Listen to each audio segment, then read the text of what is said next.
हाय बच्चा, हम फिर अपने सेशन में उपस्थित हैं। कारक पढ़ा रहे हैं हम, कारक। तो आज हम अपादान कारक पे बात करेंगे बेटा। अपादान कारक क्या है, ये इसका इस्तेमाल कैसे होता है, ये इसको कैसे पहचानेंगे हम कि इसमें अपादान कारक है या किसी और अन्य कारक का प्रयोग किया गया है। तो चलिए सबसे पहले हम समझते हैं अपादान कारक होता क्या है। ठीक है, ये ऑल कंपटीशन हिंदी, सामान्य हिंदी की मैं बात कर रहा हूँ, जो कंपटीशन के एग्जाम होते हैं, प्रतियोगिता परीक्षा जिसको कहते हैं हिंदी में।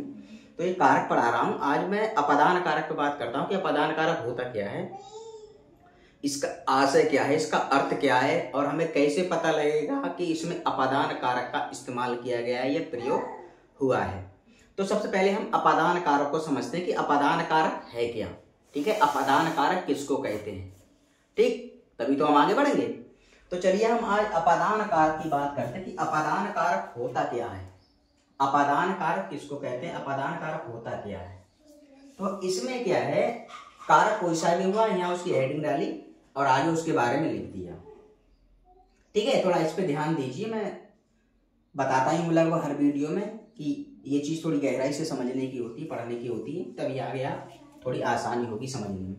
तो हम आज अपादान कारक के बारे में बात करते हैं कि अपादान कारक होता क्या है, इसकी क्या क्या ऐसी विशेषताएं हैं जिससे हम उदाहरण में उनको ढूंढ सकते हैं, या इसमें ऐसी क्या चीज है जिससे हमें पता लग सकता है कि इसमें अपादान कारक का प्रयोग हुआ है। तो चलिए हम क्या है अपादान कारक पे चलते हैं। तो अपादान कारक क्या है, संज्ञा या सर्वनाम के जिस रूप से, संज्ञा या सर्वनाम के जिस रूप से दूर होने, निकलने, डरने, रक्षा करने, विद्या सीखने, तुलना करने का भाव प्रकट होता है, उसे अपादान कारक कहते हैं।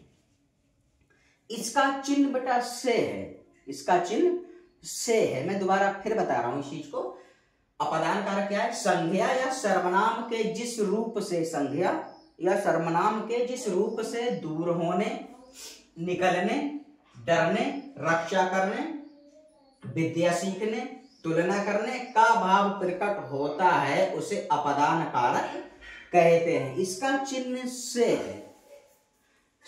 है। इतनी बात आपकी समझ में आ गई, क्लियर हो गया।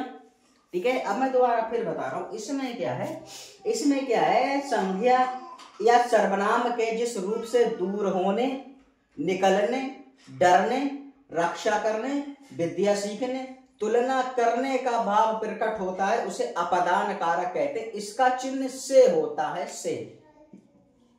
मैं अल्मोड़ा से आया हूं, से है, मैं अल्मोड़ा से आया हूं। ठीक है, निकलने, मैं अल्मोड़ा से आया हूं, निकलने और से। और इसमें क्या है, विद्या सीखने, मैं जोशी जी से अशुलिपि सीखता हूं। विद्या है, मैं जोशी जी से। ठीक है, अशुलिपि सीखता हूं, विद्या तो ये है, विद्या है ना। इतनी बात क्लियर होगी। आपने मुझे हानि से बचाया, संज्ञा सर्वनाम के जिस रूप से दूर होने, निकलने, डरने, रक्षा करने, मुझे, आपने मुझे हानि से बचाया। ठीक है, रक्षा करने। ठीक है, तो इसमें क्या है, आप क्या बोलते हैं, ये आपका अपादान कारक होता है। अपादान कारक होता है बेटा, अपादान कारक। अब ऐसे ये है, आपने मुझे हानि से बचाया, आपने मुझे हानि से बचाया। ठीक है, अब एक बार मैं दोबारा फिर बता रहा हूं आपको, इसमें क्या है, अपादान कारक संज्ञा या सर्वनाम के जिस रूप से दूर होने, मैं अल्मोड़ा से आया हूं, मैं अल्मोड़ा से आया हूं। कहीं और गया होगा कोई व्यक्ति, अल्मोड़ा से दूर हुआ, इसमें क्या है, दूर होने, निकलने, निकला, रक्षा करने, विद्या सीखने, तुलना करने का भाव प्रकट होता है, उसे अपादान कारक कहते हैं। बेटा इसका जो चिन्ह होता है, से होता है, से होता है। अब जैसे मैं अल्मोड़ा से आया, निकला, दूर हुआ, मैं अल्मोड़ा से आया हूं, कहीं और गया होगा कोई व्यक्ति, अल्मोड़ा से दूर हुआ, कहीं और गया। ठीक है, दूर होने का भाव है इसमें। मैं जोशी जी से अशुलिपि सीखता हूं, असुलिपि क्या है? विद्या तो है, विद्या सीखता है।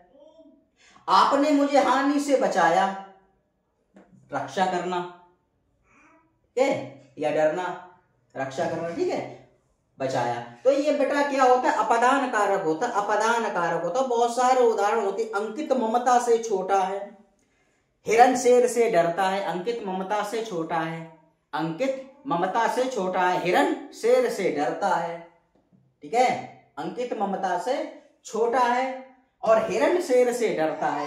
इसमें साफ देखिए, अंकित ममता से छोटा है, हिरण शेर से डरता है। डर है डरने, ठीक है, रक्षा करने, यानी कि हाँ, इसमें आपने मुझे हानि से बचाया, रक्षा हुई, डरने, हिरण शेर से डरता है, रक्षा हो गई। इसमें साफ साफ लिखा है बेटा, थोड़ा थोड़ा मन लगाने की जरूरत है, आपको थोड़ा सीखने की जरूरत है। इसमें साफ साफ संकेत या इसमें साफ साफ बताया गया है बड़ा स्पष्ट तरीके से। इसमें क्या है? अपदान कारक, इसमें क्या है? संज्ञा या सर्वनाम के जिस रूप से, संज्ञा या सर्वनाम के जिस रूप से दूर होने, जैसे मैं अल्मोड़ा से आया हूं, अल्मोड़ा से दूर हुआ, कहीं और गया, दूर होने, निकलने, अल्मोड़ा से निकला, कहीं अन्य स्थान पर गया, ठीक है। अब डर लगने, हिरण शेर से डरता है, से है से, हिरण शेर से डरता है, हो गया। रक्षा करना या रक्षा करने, ठीक है, आपने मुझे हानि से बचाया, रक्षा की उसकी, बचाया क्या? घाटा होने से, ठीक है। और विद्या सीखने, मैं जोशी जी से असुलिपि सीखता हूं। असुलिपि क्या है बेटा? विद्या, तो ये विद्या ही तो सीख रहा है, किनसे? जोशी जी से। तो इसमें बेटा मेन रोल होता है, ये मेन जो सीन होता है ना, यहाँ निर्भर करता है, यहाँ फोकस करिए आप बिंदास तरीके से। जब इस चीज को आप समझ जाएंगे तो इसको समझने में बड़ा आसानी होगी आपको, सरलता से, आसानी से आपके दिमाग के अंदर ये चीज बड़ा सरलता से बैठ जाती है, मतलब आपके दिमाग में ये चीजें बड़ा अच्छी तरीके से आ जाती हैं। तो मेन रोल यहाँ होता है, मैं दोबारा फिर बता रहा हूँ, अपदान कारक है, संज्ञा सर्वनाम के जिस रूप से दूर होने, मैं अल्मोड़ा से आया, अल्मोड़ा से निकला, किसी अन्य स्थान पर गया, अल्मोड़ा से दूर हुआ, दूर होना हुआ नहीं, निकलने, अल्मोड़ा से निकला, किसी अन्य स्थान पर गया, डर लगने, हिरण शेर से डरता है, ठीक है, क्लियर।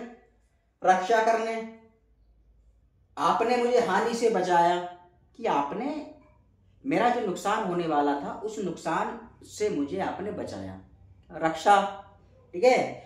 विद्या सीखने, जो मैं जोशी जी से असुलिपि सीखता हूं। असुलिपि क्या होती है? विद्या होती है, कोई विद्यार्थी है, कोई स्टूडेंट है, जोशी जी से सीखता है क्या? असुलिपि, विद्या सीखना। तुलना करना, ठीक है, तुलना करना, तुलना करना, तुलना करना, इसमें क्या होता है कि अंकित ममता से छोटा है, अंकित ममता से छोटा है, तुलना हो गई, ठीक है, अंकित ममता से छोटा है का भाव प्रकट होता है, उसे अपदान कारक कहते हैं। अब बेटा इसका चिन्ह से होता है, जैसे मैं अल्मोड़ा से आया हूं, से, मैं जोशी जी से असुलिपि सीखता हूं, से, आपने मुझे हानि से बचाया, से, हिरण शेर से डरता है, ठीक है, हिरण शेर से डरता है, हिरण शेर से डरता है। अब इस हिरण शेर से डरता है, अंकित ममता से छोटा है, ठीक है, अंकित ममता से छोटा है, हो गया। तो ये बेटा अपदान कारक होते हैं। अगर आप इस चीज को थोड़ा गहराई से समझ जाएंगे ना, इसके बारे में आपको अगर जानकारी बिंदास तरीके से, मतलब अच्छी तरीके से, सटीक तरीके से अगर मिल जाएगी, तो इसको समझने में जो उदाहरण आते हैं एग्जाम में, कि बताइए इसमें किस कारक का प्रयोग हुआ है, बताइए इस कारक में किसका प्रयोग हुआ है, या इस कारक का चिन्ह बताइए, या उस कारक का चिन्ह बताइए, कि इस कारक में किस चिन्ह का प्रयोग होता है, कि उस कारक में किस चिन्ह का प्रयोग होता है। तो ये बेटा चीजें आप यहीं से सीखोगे, यहीं से आप सीखोगे और यहीं से क्वेश्चन बनते हैं। अब आप ये नहीं कि ऐसा ही दे देगा, नहीं, दे भी सकता है और नहीं भी दे सकता है, दोनों बातें हैं बेटा। तो क्यों नहीं हम सारे तरीकों से सीखें? तभी तो मैंने दो चार वीडियो में बताया है कि बेटा एक अंक पक्का करने के लिए, एक नंबर पक्का करने के लिए कई कई घंटे परिश्रम करना पड़ता है, तब कहीं जाके हमें उम्मीद होती है कि ये हमारा एक नंबर पक्का हुआ या नहीं। अब आपके मन में ये विचार आता होगा कि सर हमने कई कई घंटे तो पढ़ाई की लेकिन एक नंबर पक्का हुआ या नहीं, इसमें भी संशय है, मतलब इसमें भी आश्चर्य है। तो इसमें आश्चर्य यह है, अगर आपने उस एक नंबर पक्का करने के लिए ठीक ठाक तैयारी की और आपने वो क्वेश्चन क्लियर कर दिया किसमें, एग्जाम में, तो आपका एक नंबर पक्का हो गया। अगर आपने यहीं से ठीक ठाक पढ़ाई नहीं की या ठीक ठाक पढ़ाई की, ठीक है, और वो एक नंबर आपका एग्जाम में सही नहीं लगा पाए, उस ऑप्शन को आप छांट के या ढूंढ के या क्लियर नहीं कर पाए, तो कहां से पक्का हो जाएगा वो। तो पहले अपने मन में शांति बनाइए आप, ठीक है, खुद अपने मन को काबू में रखिए, कंट्रोल करिए उसको, और इन सारी चीजों को थोड़ा गहराई से समझने का आप प्रयास करिए। मैं तो आपको बताता हूँ, समझाता हूँ, और शायद इतनी सरल भाषा में बताता हूँ मैं, सरल से सरल भाषा में, कि मैं उम्मीद कर सकता हूँ कि प्रत्येक विद्यार्थी इस चीज को गहराई से समझ जाए। तो बेटा ये होता है, इस तरीके से आप पढ़ाई करिए, ठीक है। तो ये हमने अपदान कारक बताया आपको। अपदान कारक में क्या है, अब जैसे आप लोगों के मन में एक विचार उठता होगा कि सर जी बार बार इसी पे आ जाते हैं। देखिए आना ही पड़ता है इसमें, क्यों, मेन रोल यहाँ होता है। इसमें क्या है, अपदान कारक चल रहा है, तो इसी को मैं समझा रहा हूँ, मैं समझा भी चुका हूँ, एक बार और प्रयास कर रहा हूँ। इसमें क्या है, अपदान कारक संज्ञेय सर्वनाम के जिस रूप से दूर होने, निकलने, डरने, रक्षा करने, विद्या सीखने, तुलना करने का भाव होता है, उसे बेटा अपदान कहते हैं। यानी कि अगर आपके पास ऐसा कोई उदाहरण आया जिससे आपको पता लगता है कि दूर होने की बात है, निकलने की बात है, डरने की बात है, रक्षा करने की बात है, विद्या सीखने की बात है, तुलना करने की बात है, तो बेटा इन सारी की सारी उदाहरण में, ये सारे के सारे एग्जाम्पल में आपका अपदान कारक होगा। लेकिन वही आती है ना बात आपको समझने, जैसे इसमें मैं अल्मोड़ा से आया हूं, अब इसका बेटा चिन्ह क्या है, से भी आप पता कर सकते हैं कि इसमें अपदान कारक का प्रयोग हुआ है। और इसमें क्या, मैं अल्मोड़ा से आया हूं कि अल्मोड़ा से कोई व्यक्ति दूर हुआ, किसी अन्य स्थान पे गया, अपने अल्मोड़ा से निकला, ठीक है, निकलने निकला, किसी अन्य स्थान पे गया, अल्मोड़ा से दूर हुआ, इसमें क्या है, अपदान कारक हुआ नहीं हुआ इसमें। तो बेटा ये छोटी छोटी चीजें होती हैं जो आपको यहीं से सीखना है,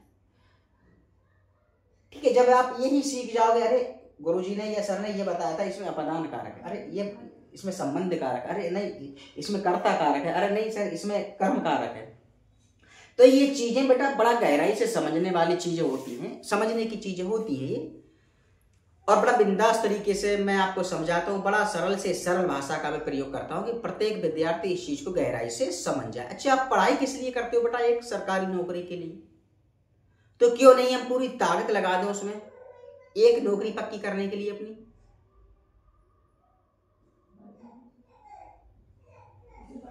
समय देना पड़ेगा,